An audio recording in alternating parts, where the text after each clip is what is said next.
ఎడతెరిపి లేకుండా కురుస్తున్న వర్షాలతో గుంటూరు తడిసి ముద్దయింది. నగరంలో ప్రస్తుత పరిస్థితిని మా ప్రతినిధి వీరాంజనేయులు ప్రత్యక్ష ప్రసారం ద్వారా అందిస్తారు. గుంటూరు నగరంలో రాత్రి కురిసిన భారీ వర్షానికి జనజీవనం స్తంభించిపోయింది. నగరంలో ఎటు చూసినా కూడా లోతట్టు కాలనీలు కావచ్చు, అదేవిధంగా శివారు కాలనీలు అయితే పూర్తిగా జలమయం అయ్యాయి. ప్రస్తుతం మనం గుంటూరు నగరంలో ఉన్నటువంటి ఏటీ అగ్రహారం వద్ద ఉన్నాము. ఇక్కడ చూసినట్టయితే 15, 16, అదేవిధంగా 14, 13 ఇలా 4-5 కాలనీ లైన్లు అయితే పూర్తిగా జలమయం అయ్యాయి. ఇక్కడ చూసినట్టయితే దాదాపు నడుం లోతు నీళ్ళు అయితే వచ్చాయి. దీంతో కాలనీలో నుంచి కాలనీ వాసులు ఇళ్లలోంచి బయటికి రావడానికి తీవ్ర ఇబ్బందులు పడుతున్నారు. మనం చూస్తున్నాం ఈ విజువల్స్లో పూర్తిగా దాదాపు 3 నుంచి 4 అడుగుల ఎత్తు నీళ్లు రావడంతో ఇళ్లలో నుంచి బయటికి రావడానికైతే అటు మహిళలు కావచ్చు, చిన్నారులు కావచ్చు తీవ్ర ఇబ్బందులు పడుతున్నారు. నిత్యావసర సరుకులు కూడా వాళ్ళు బయటికి రాలేని పరిస్థితి. దాదాపు నడుంలోతు నీళ్లు ఇటు ఈ కాలనీలో వచ్చాయి. దీంతో రాత్రి నుంచి కూడా వీళ్ళు ఇబ్బందులు పడుతున్నారు. అటు పిల్లలైతే పాఠశాలకు వెళ్లకుండా ఇంట్లోనే ఉండిపోయారు. ఇటు మహిళలు పాలు, పెరుగు, కూరగాయలు తెచ్చుకునేందుకు కూడా బయటికి రాలేని పరిస్థితి. మనం చూసినట్టయితే దాదాపు అందరూ కూడా ఇల్లు అరుగులు ఎక్కి అదేవిధంగా పైకెక్కి చూస్తున్న పరిస్థితి. తమకు సహాయం అందించాలని, ఈ వరద నీటిని బయటికి పంపించాలని చెప్పి కూడా ఇక్కడ నగరవాసులు అయితే తమ ఆందోళన వ్యక్తం చేస్తున్నారు. ఎప్పుడు కూడా వర్షం మాట 10 సార్లు ఇదే పరిస్థితి. గత 4-5 ఏళ్లుగా ఇక్కడ ఉన్నటువంటి డ్రైనేజ్ వ్యవస్థని సక్రమంగా చేయకపోవడం వల్ల, ఇక్కడ రహదారి నిర్మాణం చేపట్టే క్రమంలో అనేక అవకతవకలు జరగడం వల్ల ఈ వర్షపు నీరు అనేది పూర్తిగా లోతట్టు కాలనీ ఈ కాలనీని ముంచెత్తిందని, తామంతా కూడా ఈ వరద నీరుతో ఇబ్బంది పడతామని స్థానికులు చెప్తున్నారు. ఇక్కడ మనతో కొంతమంది స్థానికులు ఉన్నారు. వాళ్ళని అడిగి అసలు వాళ్ళు పడుతున్న ఇబ్బంది ఏంటో కనుక్కుందాం. చెప్పండి, మీరు ఏంటి వరద నీరు ఎలా ముంచెత్తింది, మీ పరిస్థితి ఎలా ఉంది? రాత్రి నుంచి సరుకులు అన్నీ ఉండగానే వండుకోలేని పరిస్థితి అండి. క్యాంటీన్లో పోయి తినొచ్చాం. రాత్రి మా ఆవిడ ఇద్దరం కలిసి పార్కులో పడుకున్నాం. కాలనీ ఏ కాలనీ, ఏ లైన్, అక్కడ ఎలా ఉంది? 17వ లైన్. పూర్తిగా ఎంత ఎత్తు వచ్చినాయి, సరుకులు అన్నీ ఉన్నాయి మాకు, కానీ వండుకోలేని పరిస్థితి. తెల్లారు నీళ్లు మొత్తం ఎంత ఎత్తున వచ్చినాయి. ఇంకా గతంలో కూడా వాన వచ్చింది కదా, ఇట్లాగే ఉందా పరిస్థితి? ఇప్పుడేనా ఈ పరిస్థితి తలెత్తింది? ఇప్పుడేనండి. పోయినసారి ఒకసారి వచ్చినాయి అంటే ఒక 1 డే ఉంది, ఎమ్మటే వెళ్ళిపోయినాయి, డ్రైనేజ్ నుంచి బయటకు వెళ్ళిపోయినాయి. ఇప్పుడేమో అసలు పోలేదు. రాత్రి నుంచి ఇది లేక పొద్దున్న టిఫిన్ తెచ్చుకోవడానికి కూడా క్యాంటీన్లోనే తిన్నాం. ఎందుకు ఇంతగా వరద నీరు, నడుము లోతు నీళ్ళు ఎందుకు వచ్చినాయి ఏంటి? మరి రోడ్డు మెరక వేయాలకనో ఏమో వెళ్ళిపోవట్లే వాటరు. మా ఆవిడ ఇద్దరం రాత్రి పార్కులోనే పడుకొని ఇందాక ఉదయం మధ్యాహ్నం ఇద్దరం క్యాంటీన్లోనే తినొచ్చాం. మన కాడ ఉండగానే వండుకోలేని పరిస్థితి. సరుకులు తడిచిపోయి పాడైపోయినాయా ఏంటి, ఎలా ఉంది? మొత్తం తడిచిపోయినాయి. మాకేం అరమారం లేవు. ఉండేది ఒక గదిలో, అన్ని కింద పెట్టుకున్నాము. ఇంకా తెల్ల వారసులు అనేగా ఇంకా మంచం మీద కూర్చున్నా కానీ స్టేజ్ దాటిపోయి ఇంకా దీంట్లోకి వచ్చాం, పార్కులోకి వచ్చాం. చెప్పండి, మీరు చెప్పండి, ఏంటి ఎలా ఉంది మీ కాలనీలో పరిస్థితి? ఎలా ఉంది? నీట మునిగాయా ఏంటి? మీరు చెప్పండి, మీరు చెప్పండి ఎలా ఉంది వాతావరణం, అసలు ఏంటి, ఎట్లా ఉంది చెప్పండి. నమస్కారం అండి. మేము ఏ దగ్గర 15, 16 వాస్తవ్యం అంటే 15, 16 అంటే 2 లైన్లే, 18, 19, 20 కూడా మొత్తం 5-6 లైన్లు మొత్తం ఈ ప్రాబ్లం ఉంది. గత 50 సంవత్సరాలుగా మేము ఇక్కడ ఉంటున్నాం. ఇది ఎన్నాళ్ళకు క్లియర్ అవుతూ ఉంటుంది అనుకుంటే ఈ సమస్య పరిష్కారం కావట్లేదు. ఏ పనికి వెళ్ళాలన్నా, స్కూళ్ళకి వెళ్ళాలన్నా, పిల్లలు కాలేజీలకు వెళ్ళాలన్నా, ఈ నడిచి రావడానికి కూడా లేకపోతే బండ్లు రావడానికి కూడా అవకాశం లేదు. కనీసం 3 అడుగులు 4 అడుగులు లోతులో ఉన్నది. గత 2-3 సంవత్సరాలుగా ఈ రోడ్డు శాంక్షన్ అయిందని చెప్తున్నారు. ఏ రోడ్డు శాంక్షన్ చేయలేదు. ఆ 18, 19, 20 లైన్లు చేశారు కానీ అవి కూడా డౌన్ అయిపోయినాయి. వరదల వల్ల పేరేచర్ల కాడి నుంచి, నల్లబాడు కాడి నుంచి చెరువులు అన్నీ నిండిపోయి ఇక్కడికి వచ్చేసి మీద పడిపోతున్నాయి. ఏది పని చేసుకోవడానికి కూడా అవకాశం లేకుండా పోతుంది. ఈ సమస్యని అధికారులు, నాయకులు పరిష్కరించాలని కోరుతున్నాము. నాయకులు ఓట్లకే కాదు, ప్రజా సమస్యలకు కూడా పరిష్కరించాలని, రావాలని, మమ్మల్ని కాపాడాలని దయవుంచి మీరు మమ్మల్ని ఆదుకోవాలని మేము కోరుకుంటున్నామండి. ఎంతకన్నా మేము ఎంత చెప్పినా అంతేనండి. చెప్పండి, ఏంది అసలు వరద వచ్చినా లేదా వాన వచ్చినా ముంపు ప్రాంతం అనగానే ఏటీ అగ్రహారమే గుర్తుకొస్తుంది. ఎందుకు ఈ సమస్య అసలు ఎందుకు వచ్చిందంటారు? ఎందుకంటే గత ఎప్పటి నుంచో ఈ చుట్టుకుంట ప్రాంతాల్లో ఎక్కువగా డౌన్గా ఉండేటువంటి ప్రాంతం మన ఏటీ అగ్రహారం, మల్లాడి సేన అంటారు. దాదాపు 15 లైన్ నుంచి 20 లైన్ వరకు దాదాపు 30 సంవత్సరాల నుంచి ఎప్పుడు కూడా నీళ్ళు మట్టి రోడ్లు ఉన్నప్పటి నుంచి కూడా నీళ్ళు అట్లా నిలబడుతూనే ఉండే పరిస్థితి. కారణం ఏంటంటే నల్లబడి నుంచి వచ్చేటువంటి కాలువ డైరెక్ట్గా టేకల వాకులోకి మెడికల్ కప్పు దగ్గర కాలువ కలిపితే డైరెక్ట్ నీళ్ళు వెళ్ళిపోతాయి.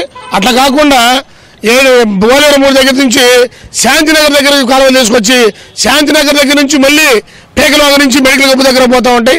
ఇటు రౌండ్గా జరగడం వల్ల ఈ మధ్యలో కాలువ పొంగి ఎప్పుడు కూడా మల్లాడి చేను మునిగిపోతా ఉంది. ఇక్కడ ఈ మధ్యకాలంలో ఒకసారి ఎమ్మెల్యే గారు వర్షం వచ్చిందంటే ఈ నీళ్ళు ఎట్టి దాదాపు మోకాళ్ళ లోతు నీటిలో పరిశీలించడం జరిగింది.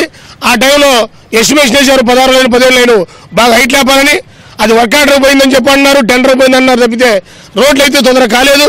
దయచేసి తొందరగా ఈ యొక్క రోడ్లు హైట్ లేపడం, నల్లబాటు రోడ్లో ఉన్నటువంటి కాలువని డైరెక్ట్గా పేకలవాగలో కలిపితే మా మల్లారెడ్డిసేలో ఉన్నటువంటి 15 లైన్ నుంచి 20 లైన్ ఉన్నటువంటి రోడ్లన్నీ కూడా నీళ్లు రాకుండా కాపాడే ద్వారా కమిషనర్ని ఈ సందర్భంగా మేము కోరుతా ఉన్నాం. చెప్పండి, స్థానికులు ఇప్పుడు నిత్యావసరాలు కావచ్చు అసలు ఎలా ఇబ్బంది పడుతున్నారు? అసలు ఈ నడు లోతు నీళ్ళు వచ్చినాయి, ఎలా ఉంది అసలు పరిస్థితి? దాదాపు రాత్రి నుంచి తెరిపివ్వకుండా తెల్లవారుజామున వర్షం పడతానే ఉంది. తెల్లారిపోతే లేచి, ఎందుకంటే ఇక్కడ అందరూ కూడా పొద్దున ఆ రోజు పనికి పోతేనే జరిగేటువంటి కార్మికులు ఉన్నటువంటి ఈ లైన్లు, ఈ 5 ఎకరాలు 15 నుంచి 20 లైన్లు అందరూ కూడా ఏ రోజుకి ఆ రోజు మిరియాలు తొడియాలకి పోయి జీవనం సాగించుకునే పరిస్థితి. ఆ రోజు పోతేనే వాళ్ళకి జరిగింది. అలాంటి పరిస్థితులు పొద్దున్న లెక్కవడంతో చూస్తే పత్తిలలోకి నీళ్ళు వచ్చున్నాయి. ఆ నీళ్ళని బయటకు తరుముకోవడానికి, అవి ఎలగొట్టడానికి వాళ్ళు ఇబ్బంది అయ్యి వండుకోవడానికి కూడా లేకుండా ఇందాక ఇప్పుడు దాకా కూడా నీళ్లు తగ్గేంత వరకు ఇప్పుడు ఏదో పోయిన స్టవ్లు కొద్దిగా వెలిగించుకున్న పరిస్థితి చూస్తూ ఉంటే అందరూ ఆవేదన పడుతున్నారు, ఈ ఇతను కాపాడే వాళ్ళు ఎవరా అని. అయితే దీనికి గత కారణం ఏంటంటే గత 5 సంవత్సరాల్లో అభివృద్ధి అనే దాని మీద దృష్టి పెట్టక, కాలువలు సరిగా లేక, రోడ్లు సరిగా లేక ఇబ్బంది పడి పరిస్థితి ఉంది. ఈ మధ్య మేము అధికారులు అడుగుతుంటే ఇవన్నీ కాలువలు కడుతున్నాం, రోడ్లు వేస్తున్నాం కాబట్టి వర్కులు జరుగుతున్నాయి, దయచేసి కొద్దిగా ఆగండి, తొందరగా దాదాపు ఒక ఈ సంవత్సరం పనులన్నీ అయిపోతాయని అధికారులు చెబుతున్నారు. దయచేసి మా మీద వీళ్ళని తొందరగా కమిషనర్ ఇవన్నీ పరిశీలించి, గతంలో ఎమ్మెల్యే గారు కూడా ఆల్రెడీ ఎస్టిమేషన్ పంపించారు, వాటిని ఓకే చేసి తొందరగా చేపిస్తారని చెప్పేసి మేమందరం కూడా కోరుకుంటా ఉన్నాం. చెప్పండి, ఏంటి ఇప్పుడు అసలు ఇక్కడ ఉండేదంతా కూడా నిరుపేదలు కావచ్చు, దిగువ మధ్య తరగతి వాళ్ళు ఇప్పుడు ఈ వరద వల్ల ఎలా ఇబ్బంది పడుతున్నారు ఏంటి? అంటే చూస్తూనే ఉన్నారు కదా సార్, మేము మొత్తం అన్ని నీళ్ళలోకి వచ్చినాయి. అన్నం వండుకున్నట్టు కానీ మామూలు ఇంతవరకు పొయ్యి వెలిగించినట్టు కానీ ఏం లేదు. ఈ వర్షం వచ్చినప్పుడల్లా ఈ డ్రైన్ అనేది పొంగి పొరలటం వల్ల ఈ కాలనీలోకి వస్తున్నాయి నీళ్లు. ఈ ఇబ్బంది లేకుండా చేయాలని అంతకుముందు ఆల్రెడీ సిటీ ప్లానర్ కానీ మొత్తం మేడం గారు కానీ వచ్చి ఇదే గ్రౌండ్ వాటర్లో తిరిగి చూశారు. దాని ఈ ఏరియా వచ్చి తిరిగి చూశారు. ఈ లోపల హెవీ రైన్ ఫాల్ అవటం, రాత్రి మొత్తం వర్షం పడటం వల్ల బాగా వాటర్ వచ్చి వెళ్ళటానికి ఇబ్బంది అవుతుంది. ఇప్పుడు ఆల్రెడీ మేడం గారి దృష్టికి, ఎమ్మెల్యే గారి దృష్టికి తీసుకెళ్లాము, సంబంధిత అధికారుల దృష్టికి తీసుకెళ్లాము, కొన్ని చర్యలు చేపట్టారు. కాబట్టి ఇంకా కొద్దిగా మొదలు పెడతామంటున్నారు. దానివల్ల కొద్దిగా ఇది ఇంతకుముందు కన్నా కొద్దిగా బెటర్ అనుకుంటున్నాము. దానివల్ల అది మీరు చెప్పండి, ఈ కాలనీని చూస్తే చెరువులను తలపిస్తున్నాయి, ఏంటి అసలు ఇంత వరద రావడానికి కారణం ఏంటి? మేము పుట్టి పరిగింది మొత్తం ఇక్కడే. ఇదంతా మిడిల్ క్లాస్ ఏరియా. ఇదంతా మాకు ఎప్పుడు వాన వచ్చినా కానీ ఇదంతా మాకు సహజమే. కానీ ఇప్పుడు ఈ 5 సంవత్సరాలు ఏంటంటే మాకు ఈ రోడ్లు కాలువలు వేశారు. మాకు ఎప్పుడైనా ఈ రోడ్లు వేశారో మాకు ఇంకా వాటర్ ఇంకా ఎక్కువ అయిపోతున్నాయి. మరి ఇంట్లోకి వస్తున్నాయి. ఇంట్లో అమ్మమ్మ వాళ్ళు ఉంటారు, వాళ్ళకి చాలా ఇబ్బంది అయిపోతున్నాయి. ఇంట్లోకి వచ్చేస్తున్నాయి, నడుము వరకు వస్తున్నాయి. వంట ఎలా వండుకుంటారు? ఇప్పుడు వర్షం రాత్రి 4 గంటలుగా పడతానే ఉంది. ఇప్పుడు ఇంట్లో వాళ్ళ పరిస్థితి ఎలా? మాకు ఈ సమస్యను ఎవరు ప్రవర్తిస్తారు?